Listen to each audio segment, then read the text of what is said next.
नमस्कार दोस्तों, मैं जीसी पांडे आराध्या एकेडमी के यूट्यूब चैनल पर आप सभी का स्वागत कर रहा हूं।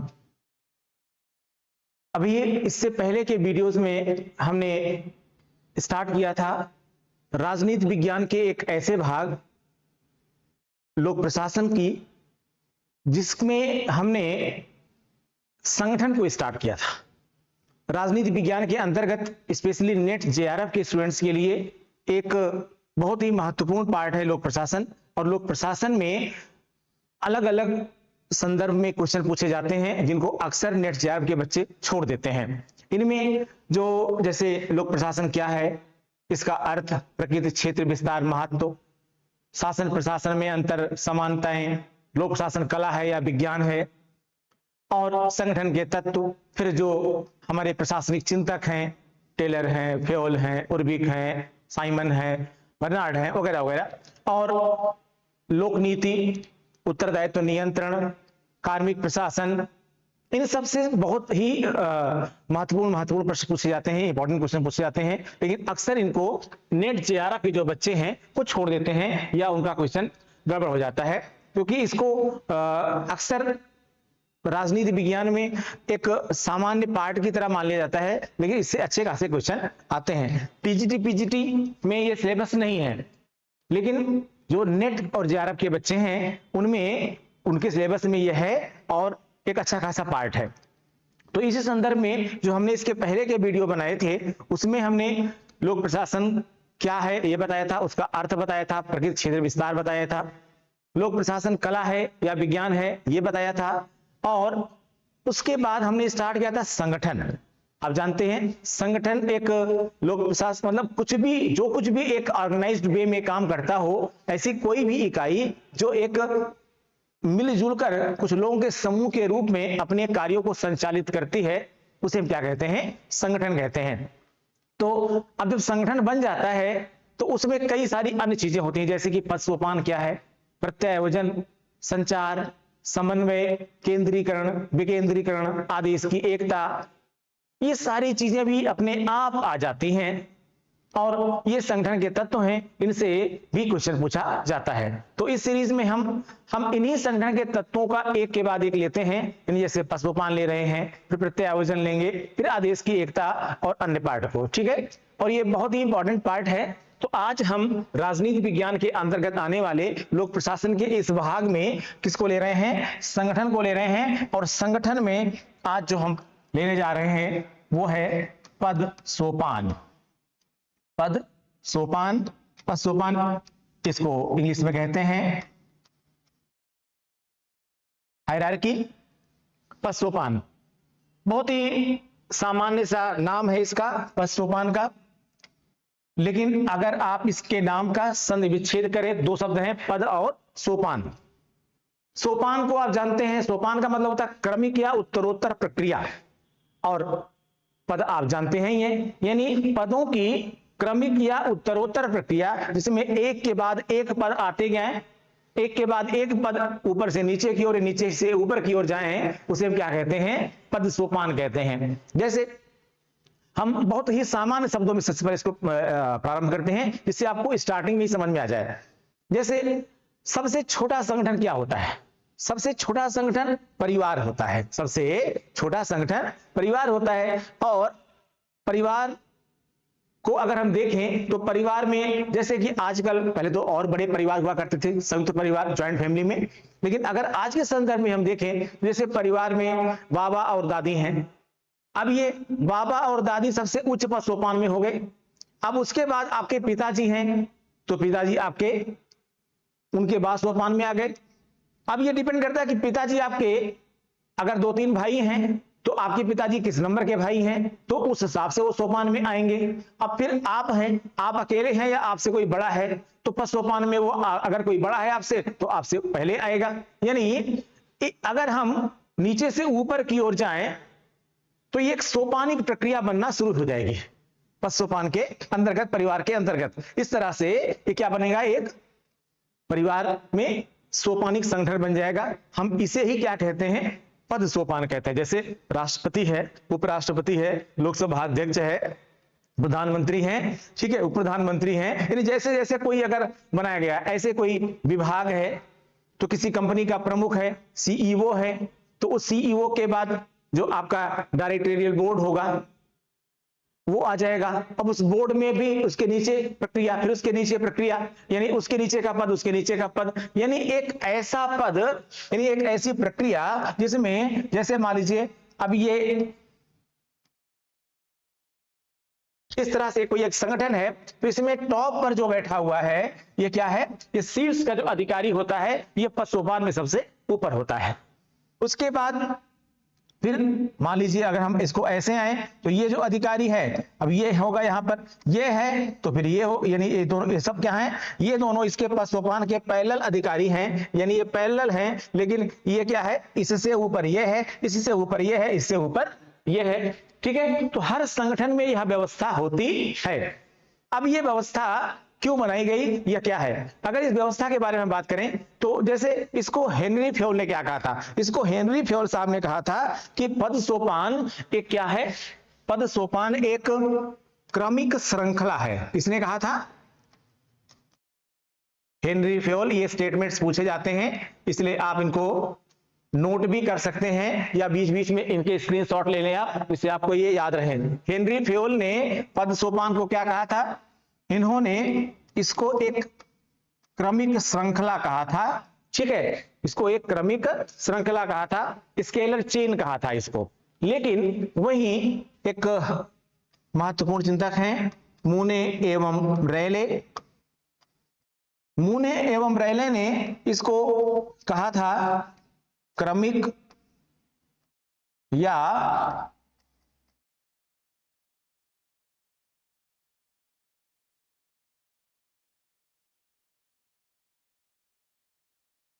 इसको क्रमिक या उत्तरोत्तर प्रक्रिया कहा था, क्रमिक या उत्तरोत्तर प्रक्रिया कहा था। यानी हेनरी फ्योल साहब ने क्या कहा था, क्रमिक श्रृंखला, एक के बाद एक की एक के बाद एक सीरीज है, एक श्रृंखला है, जबकि मूने और रेले ने क्या कहा था, क्रमिक या उत्तरोत्तर प्रक्रिया, यानी एक ऐसी प्रक्रिया है जो एक के बाद एक होती है, ठीक है।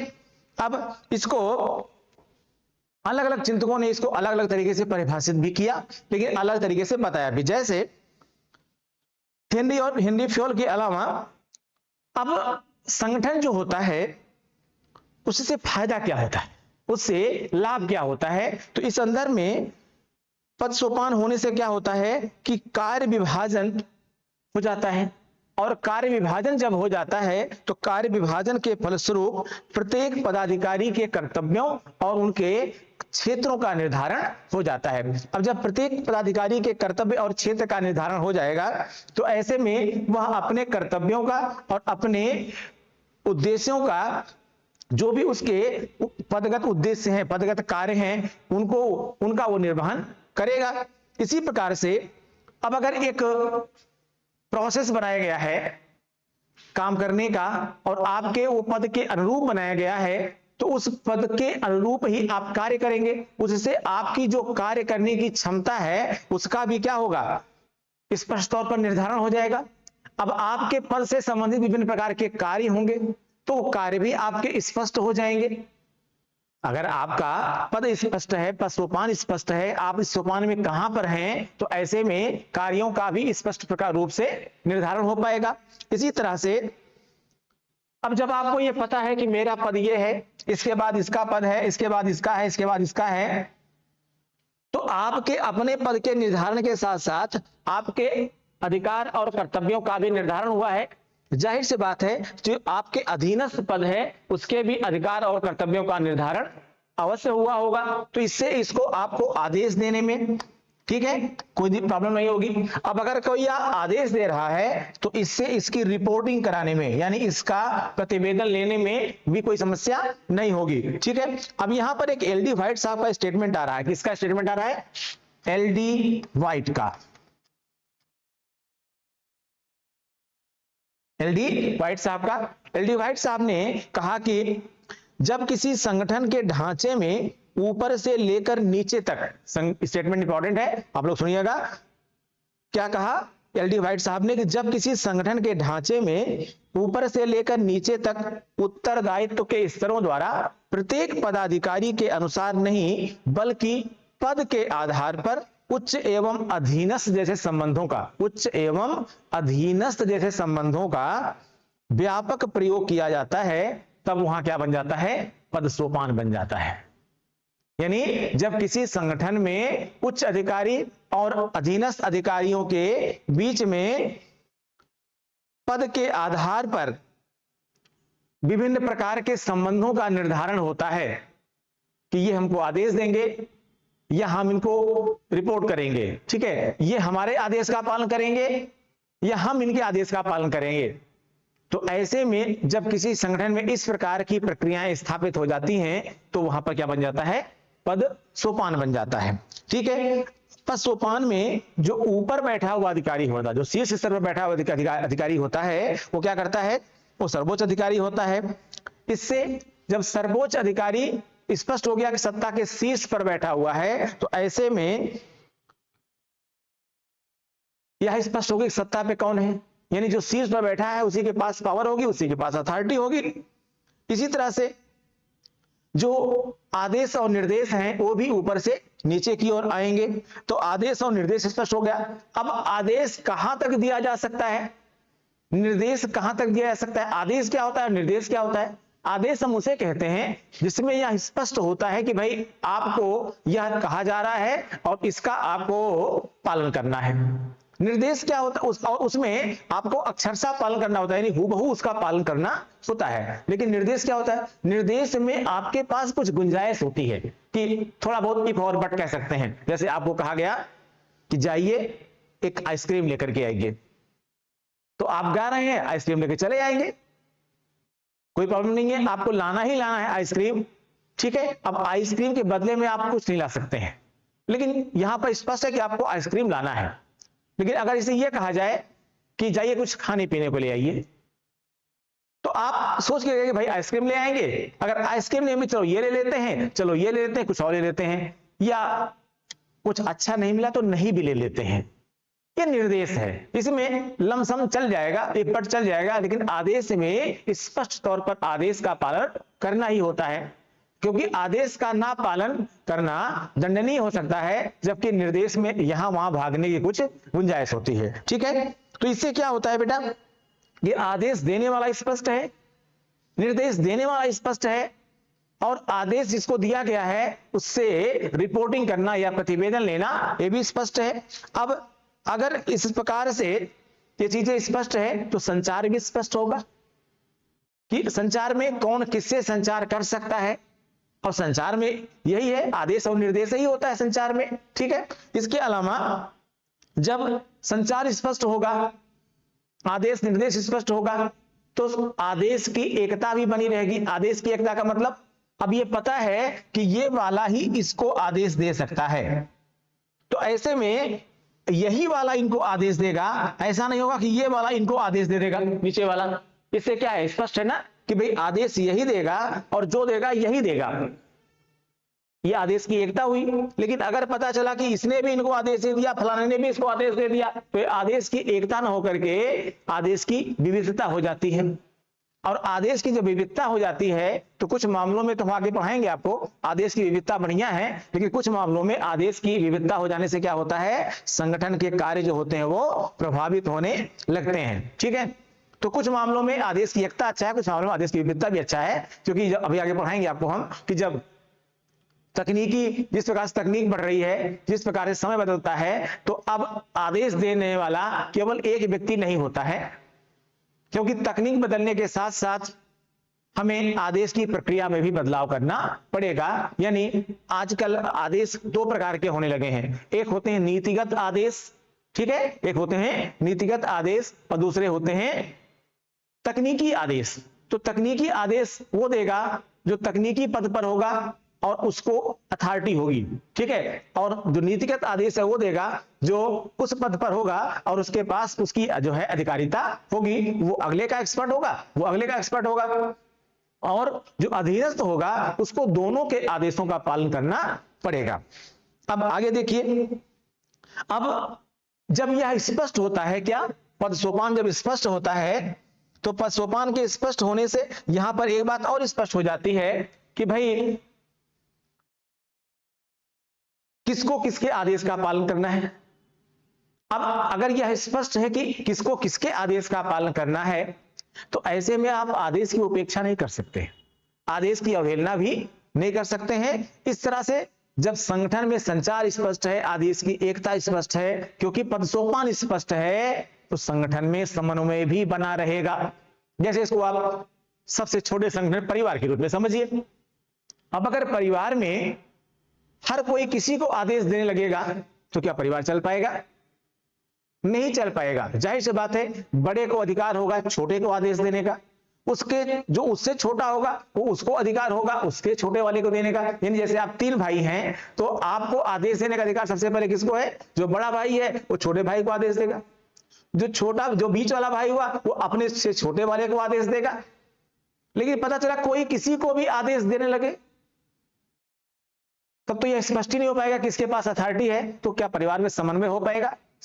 नहीं। संगठन में सबसे महत्वपूर्ण चीज अगर कोई होती है तो वो होता है समन्वय। समन्वय तभी आ पाएगा जब पद सोपान स्पष्ट होगा, प्रत्यायोजन स्पष्ट होगा। प्रत्यायोजन क्या है अभी समझाता हूं इसके बाद के वीडियो में आपको मैं, ठीक है। आदेश की एकता, संचार, जब तक यह स्पष्ट नहीं होगा तब तक संगठन सही प्रकार से चल नहीं पाता है। अब यहीं पर एल.डी. व्हाइट साहब का स्टेटमेंट मैंने आपको समझाया, लेकिन इसके साथ साथ और क्या चीजें हैं कि जब समन्वय स्पष्ट रहता है, जब समन्वय रहता है संगठन में, तो संगठन में एक चीज यह रहती है कि नेगेटिविटी नहीं आती है। सबसे महत्वपूर्ण क्या है कि पद सोपान स्पष्ट होने से किसी में किसी प्रकार की कोई नकारात्मकता नहीं आती।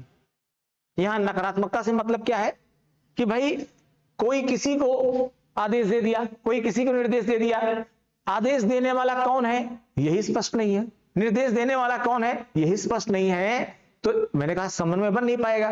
तो ऐसे में सब चीजें हौच पौच हो जाती हैं, और जब चीजें स्पष्ट नहीं होती हैं तो वहीं पर संगठन में कार्य करने वाले व्यक्तियों के बीच में नकारात्मकता आ जाती है, निगेटिविटी आ जाती है। जैसे आप अगर अपने धार्मिक ग्रंथों को भी पढ़ेंगे, मान लीजिए आपने रामचरितमानस को पढ़ा, तो रामचरितमानस में अगर भगवान राम ने लक्ष्मण को कोई आदेश दिया तो स्पष्ट तौर पर यह है कि लक्ष्मण उस आदेश की अवहेलना नहीं करते, क्योंकि यहां स्पष्ट है, और इसीलिए परिवार में समन्वय था।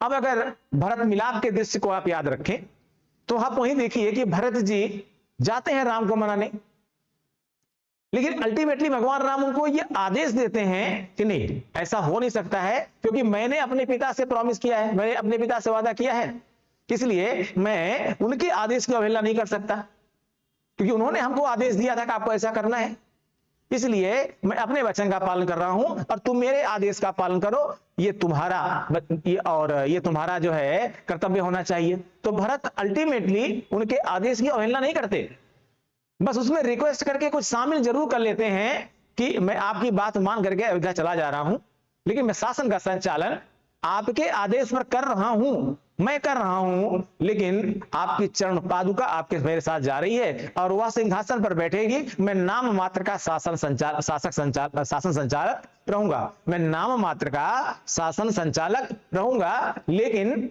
वास्तव में शासन का संचालन आपकी चरण पादुका करेगी, मैं सिर्फ उसका एक। तो कुल मिलाकर के अब उससे क्या हुआ, उनके परिवार में यह समन्वय बना रहा कि कौन किसको आदेश दे सकता है और किसका पालन करना है, तो इससे नेगेटिविटी नहीं आएगी, नकारात्मकता नहीं आएगी। ठीक है। दूसरा क्या होता है कि अगर नकारात्मकता नहीं है तो लगभग चीजें स्पष्ट रहेंगी और समन्वय रहेगा, संगठन आराम से चलेगा। लेकिन इसका मतलब यह नहीं हुआ कि अगर पद सोपान है तो कहीं कोई समस्या नहीं आएगी, समस्या आएगी। क्या होता है, जैसे ये मैंने यहां पर आपको बनाया है, अब इसमें आप देखिए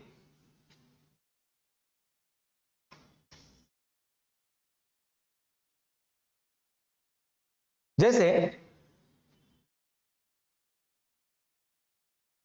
यह व्यवस्था है और इस व्यवस्था में यहां पर बैठा हुआ अधिकारी जो कि शीर्ष पर बैठा हुआ है, इस व्यवस्था में अगर जैसे मान लीजिए सपोज दैट कि ये ए है, ठीक है, और इसके बाद इसके दूसरे लोग यहां पर हैं, ये बी है, ये सी है, ये डी है, ये ई है, ठीक है। इसी तरह से मान लीजिए ये आई है, ये जे है, ये के है, ये एल है, ठीक है। तो सपोज दैट कि ये मान लीजिए ऐसे ही है। अब अगर यहां पर बी नहीं है और सी के पास काम है, अब फाइल कैसे जाती है? फाइल कैसे जाएगी? डी से सी की तरफ जाएगी, सी से बी की तरफ जाएगी और फिर बी से ए की तरफ जाएगी। अब अगर यहां पर सपोज दैट कि बी नहीं है, अब अगर बी नहीं है तो क्या ए के पास फाइल पहुंच पाएगी? नहीं पहुंच पाएगी, तो प्रॉब्लम तो होगी। यहीं पर हेनरी फ्योल साहब ने एक समाधान प्रस्तुत किया, और इस समाधान को हम क्या बोलते हैं कि जो है, इस समाधान को हम क्या बोलते हैं? गैंग प्लैंक बोलते हैं। इस समाधान को हम क्या बोलते हैं? गैंग प्लैंक कहते हैं। कि ये बी वाला अगर सपोज दैट कि ये बी नहीं है तो ये संबंध किससे बना लेगा? आई से संबंध बना लेगा यहां पर, और आई से संबंध बनाकर क्या हो जाएगा कि इनकी अनुपस्थिति में इनसे काम चल जाएगा। यानी जो काम यहां ये बी करता वही काम कौन करेगा? आई कर सकता है, ठीक है ना। तो इसे हम क्या कहते हैं कि इससे जो है काम रुकेगा नहीं। अगर एक बॉस नहीं है तो काम रुकेगा नहीं, क्योंकि इससे नकारात्मकता आती है। क्या नकारात्मकता आती है? कि अगर एक व्यक्ति जो है किसी भी आधार पर वो एब्सेंट है, वहां पर वो नहीं है, तो ऐसे में क्या होगा? काम जो है वो रुक जाएगा और काम विलंब होगा, ठीक है। तो काम विलंब होने से क्या हो जाता है कि काम में विलंब ना होने पाए, इसके लिए इस प्रकार की व्यवस्था बनाई जाती है। उसको हम क्या कहते हैं? गैंग प्लैंक व्यवस्था कहते हैं। इसी तरह से अब इसमें एक और व्यवस्था आती है, लेबल जंपिंग। क्या बोलते हैं उसको हम? Label jumping. जैसे मान लीजिए अब ये बी वाला एब्सेंट है, सपोज दैट कि ये बी एब्सेंट है। अब अगर ये बी एब्सेंट है तो ऐसे में सी डायरेक्ट ए के पास पहुंच सकता है। कब पहुंच सकता है? जब इनकी स्वीकृति रहे। किसकी स्वीकृति रहे? बी की स्वीकृति रहे पहले से ही कि भाई अगर ये नहीं है तो हम जो है क्या कर सकते हैं, इनसे पहले से स्वीकृति ले लें। जैसे कि जा रहे हो तो ये बता के जाएंगे भैया मैं यहां पे जा रहा हूं और कल मैं नहीं रहूंगा, तो ऐसे में सी से सीधे आप कहां पहुंच सकते हैं? ए पर पहुंच सकते हैं। इसको हम क्या कहते हैं? लेबल जंपिंग कहते हैं। और अगर ऐसा नहीं होता है, ठीक है, गैंग प्लैंक या लेबल जंपिंग जो व्यवस्था है ये किसने दिया था? हेनरी फ्योल साहब ने दिया था। अगर ये नहीं हो पाता है तो क्या होता है? इससे भ्रष्टाचार होता है। क्यों भ्रष्टाचार होगा? क्योंकि कभी कभी जानबूझकर ये मामला क्रिएट कर दिया जाता है और कभी कभी ये वास्तविकता में होता है कि फला अधिकारी नहीं है, फला व्यक्ति नहीं है और अब वो आएगा तब काम होगा। आप क्या कहेंगे? साहब जल्दी हो जाए, तो आप कुछ ले देकर काम चलाने की कोशिश करेंगे। इससे क्या होगा? भ्रष्टाचार होगा। भाई भतीजावाद होगा। जान पहचान है तो जल्दी काम हो जाएगा। यहां पर जो भाई भतीजावाद का मतलब होता है जान पहचान के आधार पर जल्दी काम करा लेना, इसे कहते हैं हम भाई भतीजावाद। इसके अलावा लाल फीताशाही एक बहुत महत्वपूर्ण शब्द है संगठन में। लाल फीताशाही, अंग्रेजों के समय में फाइलों को लाल फीते में बांधा जाता है और ये फाइलें इस टेबल से इस टेबल, इस टेबल से इस टेबल, इस तरह से आती जाती हैं, एक के बाद एक जाती हैं, और इसी व्यवस्था को हम बोलते हैं लाल फीताशाही। इसका अर्थ हुआ लीट लतीफी, यानी फाइलों को ढूंढने में कई जगह पर भ्रष्टाचार होता है ऑफिसों में। इस तरह से फाइल को पहले पता लगा फाइल है कहां पर, उसके लिए पैसा दीजिए, फिर पता चल गया तो फाइल में समस्या कहां है उसका पता करिए आप पहले, उसके लिए पैसा दीजिए। अब जब फाइल की समस्या पता चल गई तो उसका समाधान कैसे होगा, उसके लिए पैसा दीजिए आप। इसलिए इसी व्यवस्था को हम जो है लाल फीताशाही कहते हैं, लेट लतीफी कहते हैं, ठीक है। इससे भ्रष्टाचार पनपता है, कार्य के होने में विलंब होता है, और क्या होता है? स्वामी कर्मचारी संबंध पनपते हैं। स्वामी कर्मचारी संबंध से मतलब होता है कि चाटुकारिता बनती है। अधीनस्थ अधिकारी उच्च अधिकारी के साथ इस प्रकार का संबंध बनाता है कि उसको कहीं ना कहीं खाने पीने का मौका मिल जाता है, और यानी शॉर्टकट तरीके से काम कराना, ठीक है। जान पहचान के आधार पर पैसा दे करके भला कुछ भी करके इस तरह से काम धाम चलाना, ठीक है। तो अब इसमें और क्या समस्या हो जाती है कई बार कि जैसे मान लीजिए कि ए नहीं है, यहां सपोज दैट जो शीर्ष पर बैठा अधिकारी ए नहीं है, तो आदेश देने का अधिकार किसके पास है? बी भी क्या कर सकता है? सी को आदेश दे सकता है, सी डी को आदेश दे सकता है ना। लेकिन अक्सर ऐसा नहीं होता है। क्यों नहीं होता है? ये इसकी ड्रॉबैक है, ये पशुपालन की समस्याएं हैं कि पता चला कि अगर ए नहीं है तो बी सी को आदेश नहीं दे सकता है, या ए के काम को बी नहीं कर सकता है। क्यों नहीं कर सकता है?